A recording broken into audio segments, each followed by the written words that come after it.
I very warm welcome to the Union Minister of Commerce and Industry for this media interaction regarding the first working group of the trade and investment meeting of G20 that is happening in Mumbai. I will request Minister to first say a few opening remarks regarding this very important meeting happening in the city, and then we will throw the floor open for the questions and answers. I request all my friends to please ask questions about the G20 meeting in the beginning. Minister has to attend the concluding session, and if time permits, he will definitely answer general questions. You. Probably if you had told them, nobody would have come. No, sir. They know it is for G20. You want me to speak in English or Hindi? What do you prefer? Both. Thank you very much, friends. Given that the Ram temple is going to be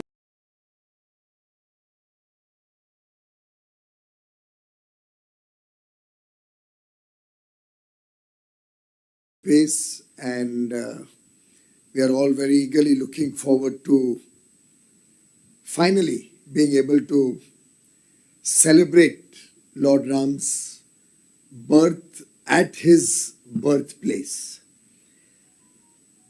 India is the president of the G20 this year, our 75th year of independence.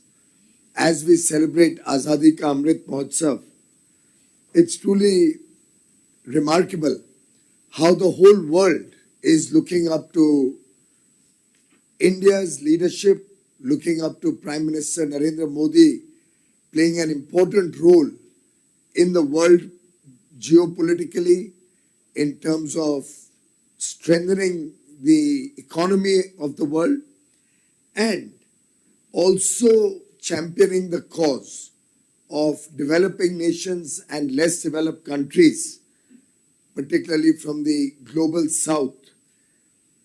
The G20 with the motto Vasudhaiva Kutumbakam, the world is one family, truly reflects India's ethos and the vision of the Prime Minister, one earth, one family and one future, helps set the tone of the various working group meetings of the G20.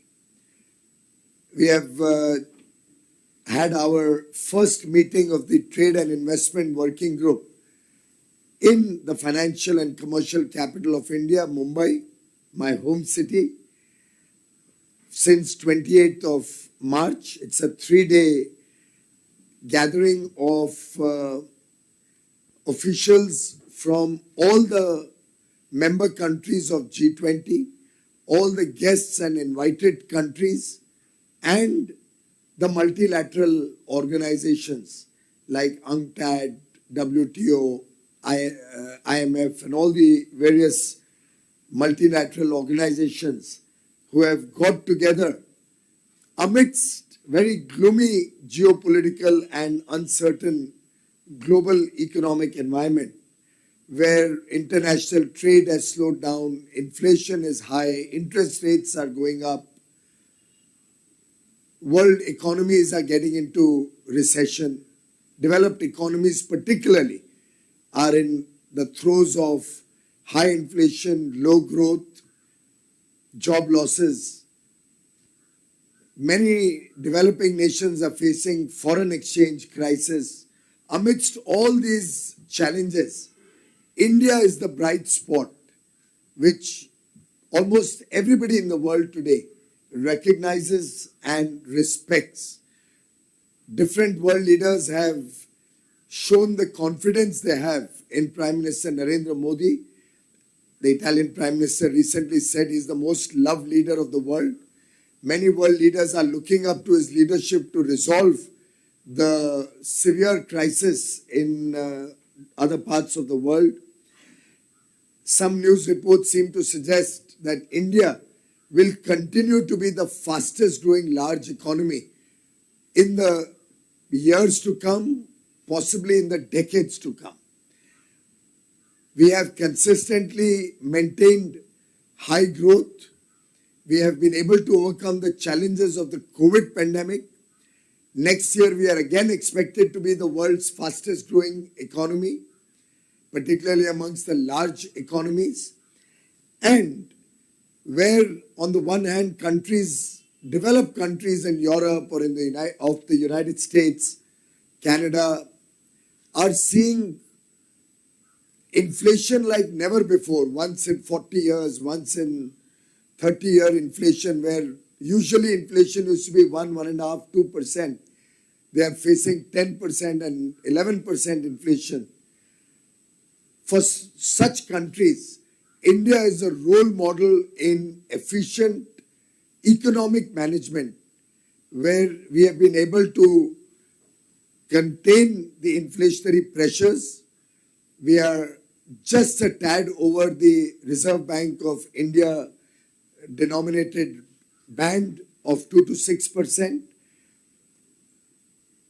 And against the double-digit inflation, which was quite common for many, many years post-independence, right until 2012-13, I think the current streak of 9 years of very reasonable inflation, where over a 9-year period we've seen probably an average of 5% inflation, is really the golden era of India in terms of macroeconomic management, strengthening the fundamentals of India's economy, and preparing India to face the challenges before the world.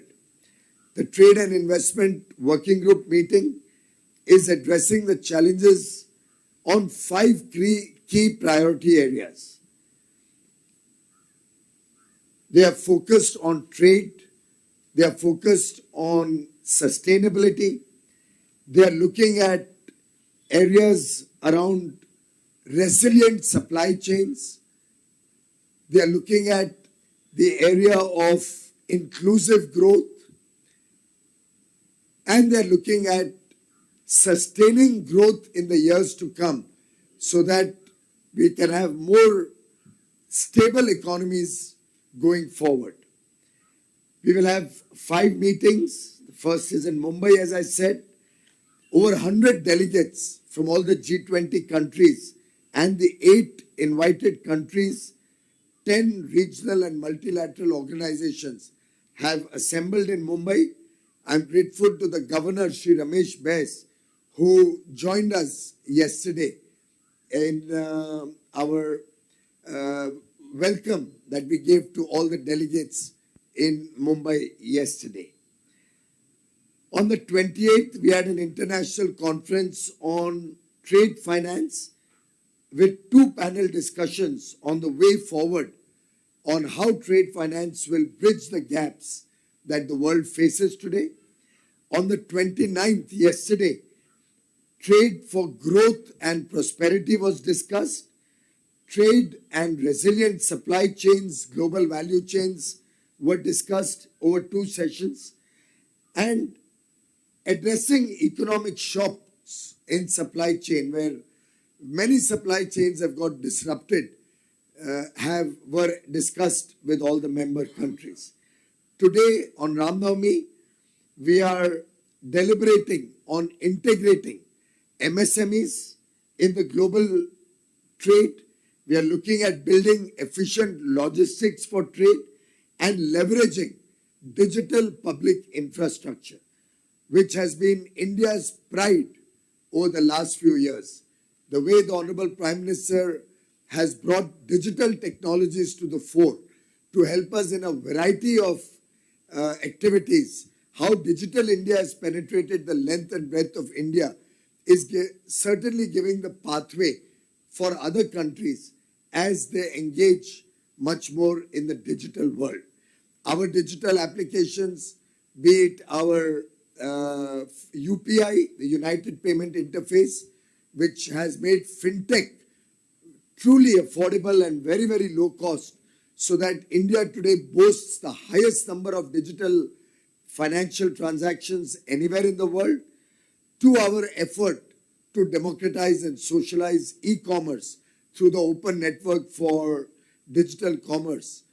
Whether it is CoWIN app, which helped bring healthcare and our massive 220 crore vaccine program to the common man seamlessly, transparently and efficiently, or it is the confidence with which India has developed 5G technology indigenously in every sphere, serving the people of India, serving the poor of India, serving the middle class of India. We have been able to use technology in a big way, and today we are showcasing our experiences, our learnings, and our model of development to the rest of the world. Thank you very much. Thank you, sir. Now we will throw the floor open for questions. So, Shishir, would you like to start? Good afternoon sir, Shishir from DD. Sir, मेरा पहला सवाल है कि जबकि India में अभी हम अध्यक्षता करते हैं G20 की, एक बड़ा सवाल था कि WTO रिफॉर्म्स के बारे में इंडिया काफ़ी वोकल रहा है, जबकि अब अध्यक्षता अपने भारत के पास है, तो ऐसे में और 3 मीटिंग्स होने वाली है भारत में। इसको लेकर क्या सुझाव जो है भारत रखेगा किस रिफॉर्म्स के बारे में, और किस प्रकार से वर्ल्ड स्टेज पे जो है अपनी बात मनवाएगा? भाई साहब, WTO रिफॉर्म एक बहुत पेचीदा विषय है, सरल नहीं है। जो विकसित देश हैं उनकी प्राथमिकताएं अलग है, विकासशील देशों की प्राथमिकता अलग है, और जो देश अभी भी बहुत कम विकास से जूझ रहे हैं उनकी तो समस्याएं और भी गंभीर है। भारत एक प्रकार से एक ब्रिज है विकसित देश और गरीब देशों के बीच में। हम विकासशील देश जरूर हैं, पर गत दशक वर्षों में जिस प्रकार से भारत की आवाज बुलंद हुई है दुनिया के पटल पर, जिस प्रकार से प्रधानमंत्री नरेंद्र मोदी जी के नेतृत्व में आज विश्व समझ रहा है कि भारत ही एकमात्र एक ऐसा देश है जो संतुलन लाएगा विश्व की अर्थव्यवस्थाओं में भी, विश्व की विचारधाराओं में भी। ऐसी परिस्थिति में भारत के ऊपर जिम्मेदारी भी बढ़ जाती है। और आपने देखा होगा पिछला जो WTO की मिनिस्टेरियल मीटिंग हुई जिनीवा में, उसमें कहाँ लगभग विकसित देश और विकासशील देशों के बीच में ऐसी दरार खड़ी हो गई थी कि मीटिंग के तीसरे चौथे दिन बुधवार शाम को लगभग सब इकट्ठे हो गए थे कि अब इस मिनिस्टेरियल को विराम देते हैं, एक फेल्ड मिनिस्टेरियल करार करके हम यहाँ से निकलते हैं। तब भारत ने माननीय प्रधानमंत्री नरेंद्र मोदी जी के मार्गदर्शन में प्रस्तावना रखी कि एक और कोशिश की जाए, दोनों पक्ष एक दूसरे की बात सुने, समझे, सहन शक्ति भी दिखाएं और संवेदना भी दिखाएं, एक दूसरे के विषयों के प्रति आधारों के ऊपर चर्चा हो, और उस प्रस्ताव को मंजूरी दी गई। बुधवार शाम से शुरू कर शुक्रवार सुबह तक लगातार बिना विराम दिए चर्चाएं हुई, बड़ी बैठकें हुई, छोटी की बैठकें हुई, लोगों ने अपने विचार विमर्श रखे, जिसमें भारत लगभग एक नेतृत्व देता रहा अलग अलग विषयों पे। और मैं समझता हूं कि 8 एग्रीमेंट उस WTO में होना ये भारत की एक बहुत बड़ी विजय थी।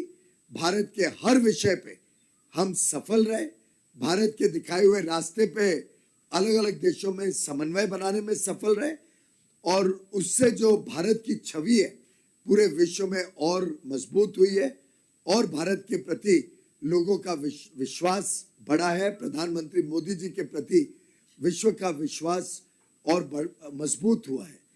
अब इन चर्चाओं के माध्यम से भी WTO जो एक बहुत महत्वपूर्ण मल्टीलैटरल ऑर्गेनाइजेशन है, इसमें किस प्रकार से बदलाव भी लाया जाए, लेकिन उसके जो मूल भावना है, जो मूल उसके सिद्धांत है, उसको भी सुरक्षित रखते हुए इस बदलाव को लाने की आवश्यकता है। अलग अलग चीजें जैसे कि अपीलेट मैकेनिज्म बंद पड़ी है, उसको कैसे फिर से चालू किया जाए, कैसे विकासशील देशों की और कम विकसित देशों की समस्याओं के ऊपर विश्व में और संवेदनशील सोच को पहुंचाया जाए, कैसे जो जलवायु परिवर्तन क्लाइमेट चेंज की समस्या है उसमें जो समृद्ध देश है उन्होंने अपना योगदान बढ़ाना चाहिए, कैसे टेक्नोलॉजी और डिजिटल दुनिया में कैसे विश्व में सभी को लाभ मिल सके, इन सब महत्वपूर्ण विषयों में G20 के माध्यम से भी हम इस बात को और चर्चा करेंगे और अगले वर्ष की जो मिनिस्टेरियल होनी है उसमें WTO को और आगे WTO रिफॉर्म को, परिवर्तन को और आगे बढ़ाने में भारत फिर से अहम भूमिका निभाएगा, ऐसा मेरा पक्का विश्वास है। सर नमस्कार, my name is Gaurav from the true Hunt. Sir जब हम सस्टेनेबल ग्रोथ की बात करते हैं और रेजिलिएंट जो सप्लाई चेन की बात करते हैं, इसमें सॉल्यूशंस आप बता रहे हैं कि डिस्कस हुए हैं, तो आगे जाकर के उन सॉल्यूशंस का भारत की ओर से इम्प्लीमेंटेशन प्लान क्या रहेगा और किस तरीके से वो फॉलो अप लिया जाएगा, सर उसके बारे में प्लीज। ऐसा है, साधारणतः तो G20 कोई लीगली बाइंडिंग ऑर्गेनाइजेशन नहीं है, ये एक समूह है अलग अलग देशों का जो विचार विमर्श करके आम सहमति बनाता है कि कैसे विश्व को हमने सबने मिलकर आगे बढ़ाना है और विश्व में कैसे समृद्धि 700 करोड़ लोग तक पहुंचे। पर उसके बावजूद ये एक बहुत बड़ी आवाज है, बड़ी पावरफुल आवाज है। 85% विश्व की जो इकोनॉमी, अर्थव्यवस्थाएं हैं, वैल्यू है, वो इन देशों के अंदर सम्मिलित है। तो एक बहुत मजबूत आवाज है। भारत का इस वर्ष G20 का प्रेसिडेंसी मिलना, हम प्रधानमंत्री मोदी जी के नेतृत्व में हम प्रेसिडेंट G20 के बने हैं, हम सबके लिए बहुत गर्व की बात है और मैं समझता हूँ पूरे देश में इसका उत्साह है। स्वाभाविक रूप से जो चर्चाएं होती हैं उसमें से सभी देश सीखते हैं, समझते हैं और आगे का मार्ग निर्धारित करते हैं, रास्ता बनाते हैं कि कैसे जो चर्चाएं हुई हैं उसमें से हम एक दूसरे के साथ मिलके इनको लागू करें। और भारत तो एक ऐसा देश है जिसमें सस्टेनेबिलिटी या एक नेचर के प्रति संवेदना या चिंता आज से नहीं पर हजारों वर्ष से रही है। भारत में तो हम पेड़ और पौधों को भी, चाहे वो हमारे नदियां हो, चाहे वो हमारे पहाड़ हो, हर जीवित अथवा नॉन लिविंग ऑर्गेनिज्म सभी को, living and non living organisms सभी को हम बहुत ज्यादा इज्जत देते हैं। तो और उसको सुरक्षित रखने में हम सब जुटे रहते हैं। तो बायोडाइवर्सिटी हो, कार्बन का इन्फ्लुएंस कम हो विश्व में, sustainable energy sources, renewable energy sources को और प्राथमिकता मिले। आप जानते हैं कि पेरिस में हमने तय किया था कि भारत ने ऑफर किया था कि हम अपनी पूरी जो एनर्जी कैपेसिटी है, इंस्टॉल कैपेसिटी पावर की, इसको 40% 2030 तक नवीकरणीय ऊर्जा से करेंगे। हमने वो लक्ष्य 2021 में ही कर लिया, 9 वर्ष पहले। और अब प्रधानमंत्री जी ने नया लक्ष्य देश के समक्ष रखा है कि हम 2030 तक 500 गीगावाट नवीकरणीय ऊर्जा भारत में स्थापित करेंगे। ग्रीन हाइड्रोजन हो, उसको अमोनिया में कन्वर्ट करके विश्व व्यापार में, निर्यात में भेजा जाए और भारत एक प्रकार से, अगर मैं कहूं, समस्या नहीं समाधान का एक मार्ग बने, ये मैसेज आज पूरे दुनिया में गया है। We are not the problem, we are part of the solution. And India today is emerging as a responsible global citizen under prime minister Narendra Modi. This is a big change and the world today respects and recognizes that change. Sir Sandhya from PTI sir, तो जिस तरह से सारे industries जो है यहाँ पे investment करने के लिए आ रहे हैं, तो जो लोकल ये है इंडस्ट्रीज है उसको कैसे फायदा पहुँचेगा, क्योंकि प्रधानमंत्री लोकल पर फोकस तो ज़्यादा बिल्कुल करते हैं, तो क्या है कि जिससे लोकल लोगों को जो है ज़्यादा इन्वेस्टमेंट हो सकता है?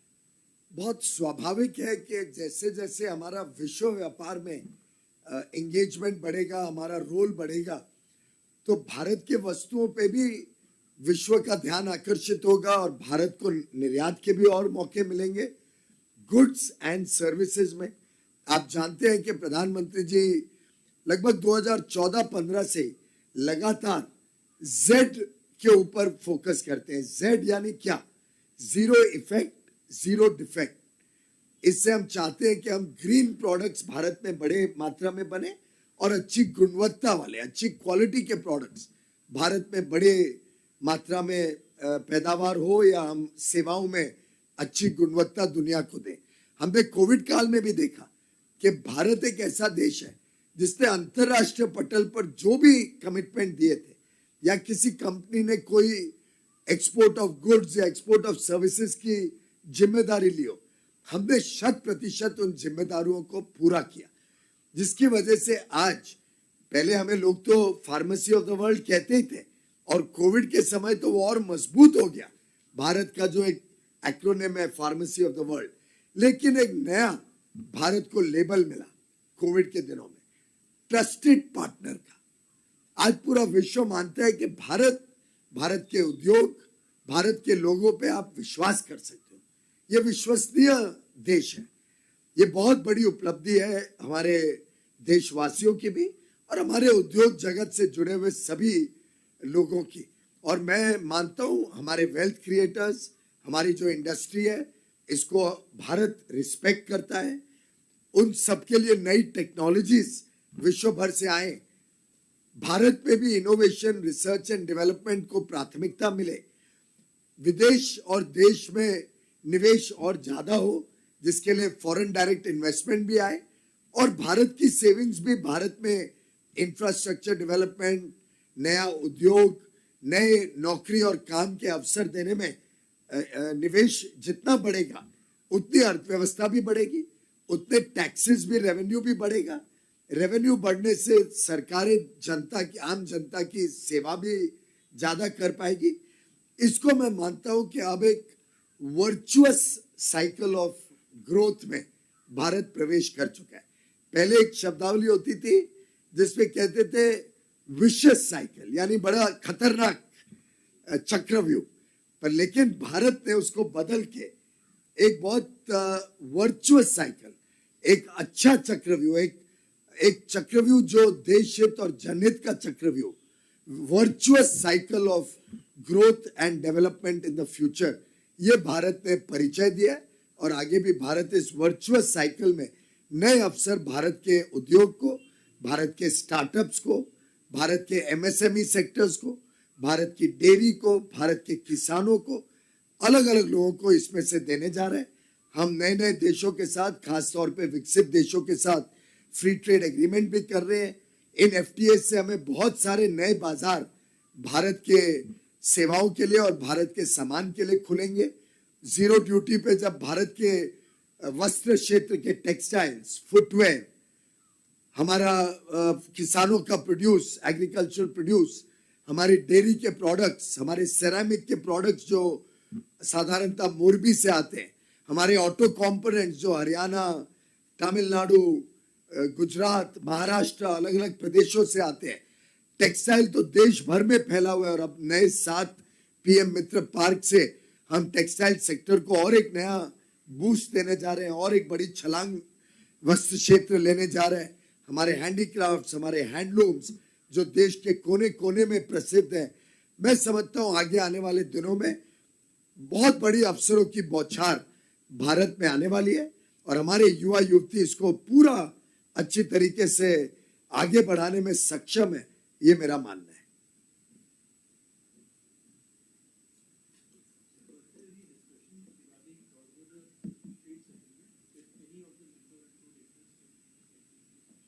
ये विषय अधिकांश बायलैटरली होता है, क्योंकि ग्लोबल ट्रेड के इश्यूज में बायलैटरली जो रुपी ट्रेड हम करने जा रहे हैं, या क्रॉस बॉर्डर ट्रेड की जो अलग अलग ऑल्टरनेटिव्स की तरफ भारत जा रहा है, वो तो बायलैटरल डिस्कशन होती है। कई बार इन मीटिंगों के साइडलाइंस में भी डिस्कशन होती है, लेकिन ये रिजर्व बैंक और मिनिस्ट्री ऑफ फाइनेंस उस इनिशिएटिव को लीड कर रहे हैं। कॉमर्स जरूर ट्रेड मिनिस्टर्स को इस चीज में प्रोत्साहित करता है कि वो लोग भी निवेश के लिए और व्यापार के लिए इस दिशा में जाएं। उदाहरण के लिए यूनाइटेड अरब एमिरेट्स से सबसे पहले मार्च 2022 में ये चर्चा हुई थी कि हमने क्रॉस बॉर्डर ट्रेड यूएई के साथ रुपए में करना चाहिए, निवेश भी सीधा रुपए में करना चाहिए, बजाय के हम रुपए को पहले कोई और करेंसी में कन्वर्ट करें, वो वहां जाके फिर दिरहम में कन्वर्ट हो। तो इतने सारे लेवल्स पे कन्वर्जन करने से जो आमदनी है हमारे निर्यातकों की वो घट जाती है। लेकिन सीधा अगर, क्योंकि हमारा बड़ा बैलेंस ट्रेड है, उल्टे कुछ ना कुछ सरप्लस ही है भारत का, नॉन ऑयल ट्रेड को देखे तो बड़ा सरप्लस है यूएई के साथ। तो ये चर्चा वहां से शुरू होके आज एक पूरे विश्व में इसकी काफी इंटरेस्ट दिखाई जा रही है अलग अलग देशों से, पर वो बायलैटरल होती है, ये इस G20 फोरम उसका साधन नहीं है। Sir, Anurag from ET Now. So recently you had mentioned that the government is in advanced discussions with some countries to finalize rupee denominated trade. So is there any nation or countries which with whom you're going to start rupee trade very soon? Well, I think I'll leave it for the Reserve Bank to finally close the loop, but I can only share with you that many nations are showing significant interest in that. In fact, just to supplement overall what is happening in the global stage, I was listing out how many ministers met me, foreign, trade ministers from other parts of the world in the month of March alone.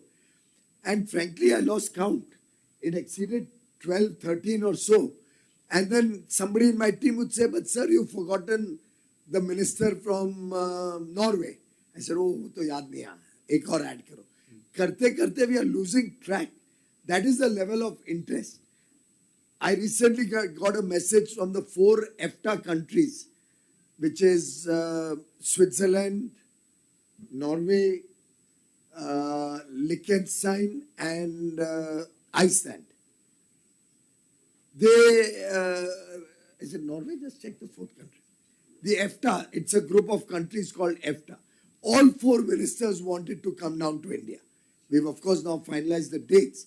But I'm just sharing with you the level of interest that we've had. Look at the number of leaders who have come to India in the last few days. We had the Japanese Prime Minister, we had the German Chancellor, we had the Australian Prime Minister. And ये सिलसिला बहुत तेज गति से आगे बढ़ रहा है. The other day there were Swedish companies, 105 Swedish companies at one time came to India, 105. And the interest that they had in expanding business with India was to be seen, to be believed. They went back completely amazed at what was the turnaround in India in the last few years. So I think this is the best time, if I may repeat what Prime Minister Modi said, yahi samay hai, sahi samay hai. This is the moment for India to grab. This is India's moment, and I am sure the people of India will not let it go by.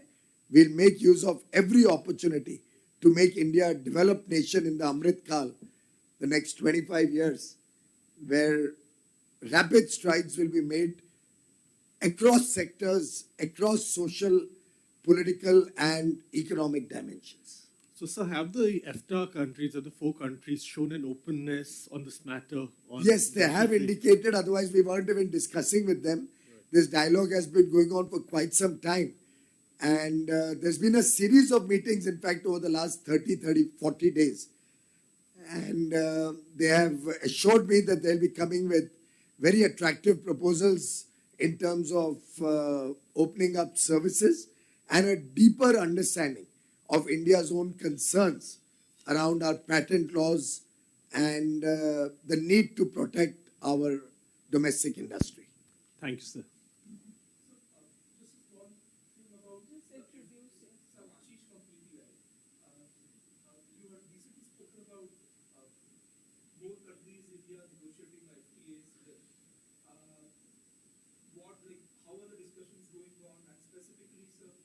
There was a change of guard in the UK. There was a Diwali deadline which we were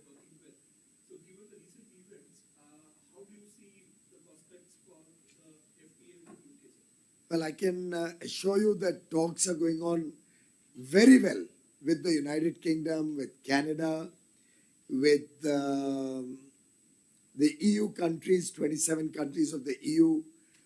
We are also in dialogue with Israel. We are also in dialogue with many other countries who want to start discussing the FTA.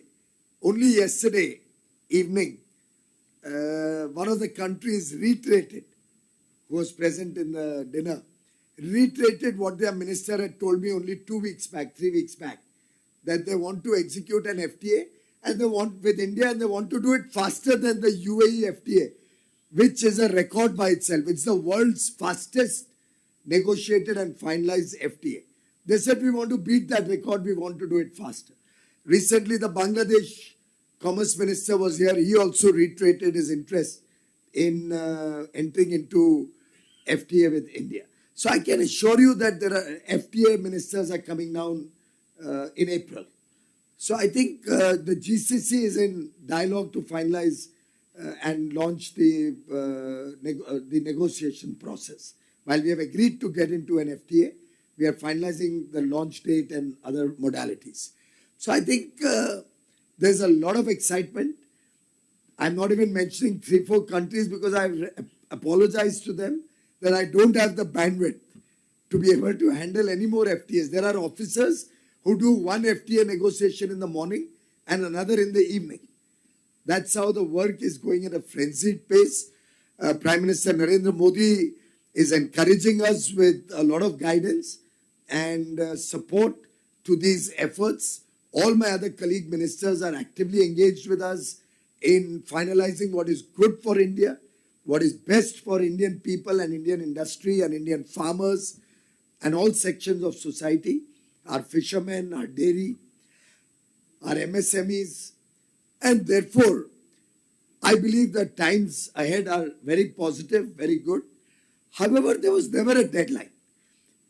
In my 2 years of negotiating FTAs, I can assure you that whoever has ever asked me this question, I've always responded that there's never a deadline.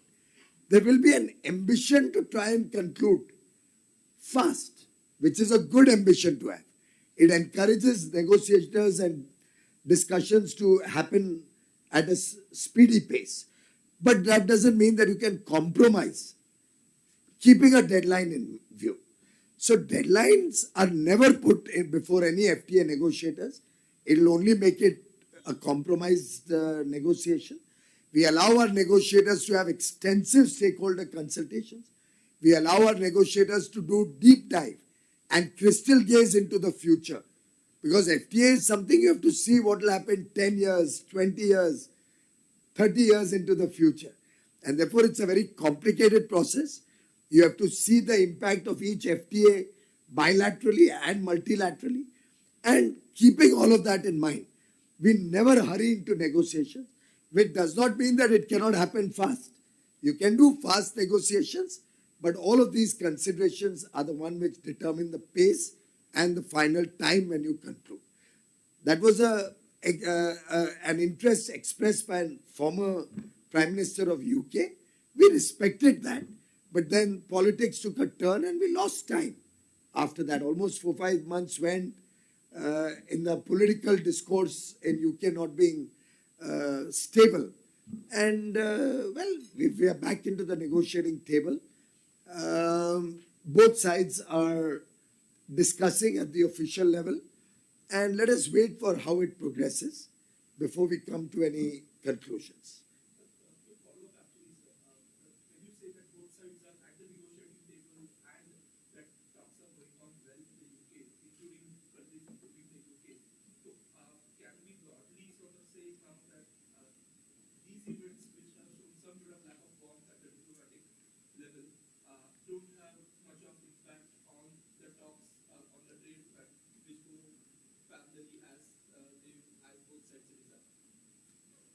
Well, I think trade stands on its own legs. And while we have to recognize and see the overall context of relations, and will certainly be very concerned to make sure that India's respect and the respect for India's territorial integrity, sovereignty, and independence of the nation, our principles are never compromised. I think as long as nobody interferes in India's internal affairs, we will allow trade to continue to stand on its own legs. Answer a supplementary question. Are you hopeful of finalizing the FTA deal with the United Kingdom soon? I think there's no follow-up. It's the same question. Yeah, I just said that we are at an advanced stage. We are discussing sure. at all levels. The officials are engaged in discussions. Soon, yes, because soon doesn't have a deadline. But we do believe that doesn't mean that only if you extend a discussion for years and years that you do a smarter job. Very often when you extend it for far too long, you lose track of what happened in the beginning. If you recall, India had decided not to join the Regional Comprehensive Economic Partnership, RCEP, which was started somewhere in 2011, I think. In fact, India was never a part of it. The former Congress government threw the Indian industry under the bus by including India into the RCEP negotiations. If I may jog your memory a little bit, RCEP was between which countries? It was China, Korea, Japan, Australia, New Zealand, and the 10 ASEAN nations. So total of 15. India unnecessarily entered into it as the 16th nation thanks to a decision taken by the Congress-led UPA in 2012 without really assessing the real on-the-ground picture. We were at that stage already having an FTA with the 10 ASEAN countries. We had an FTA with Korea. We had an FTA with Japan. 12 done. With Australia, we were at an advanced stage of negotiation at that time. We could have easily concluded. Look, we concluded in negotiating it barely for 70, 80 days. We concluded the whole FTA. They could have put in that effort and concluded it. With New Zealand, our total trade is only $300 million bilaterally. So what was RCEP? It was a free trade agreement with China.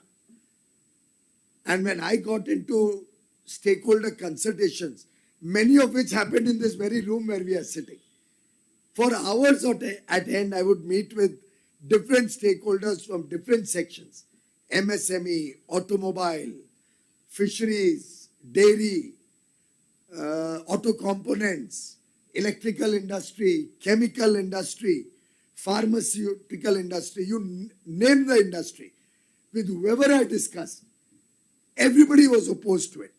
I don't know where we were getting into that RCEP and what we were gaining when the entire country was against that discussion. I don't know with what thinking the previous government had entered into this negotiation. I'm grateful to the Honorable Prime Minister who heard the voice of India. And we all know that he is always very, very much in tune with the people's aspirations and people's needs. He heard Indian voice. He heard the voice of India's farmers, India's dairy, India's MSME, the various sectors of business and industry, and took the bold decision not to join RCEP. It was not an easy decision at that stage, since India, through a formal process, had in 2012 joined the RCEP negotiation.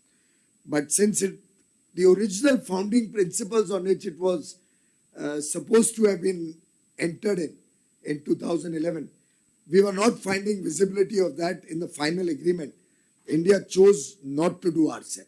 So India is a sovereign nation that makes its own independent decisions based on a variety of factors, some of which could also be beyond trade.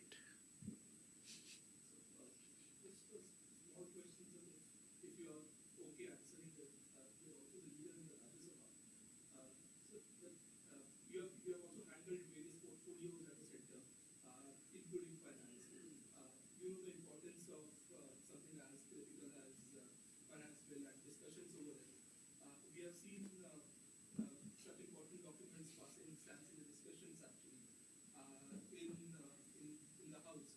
And Rajya Sabha might also take it. Definitely, we have a deadline, of course, of 31st March looming over us. So, isn't it the government's responsibility to run the House for one?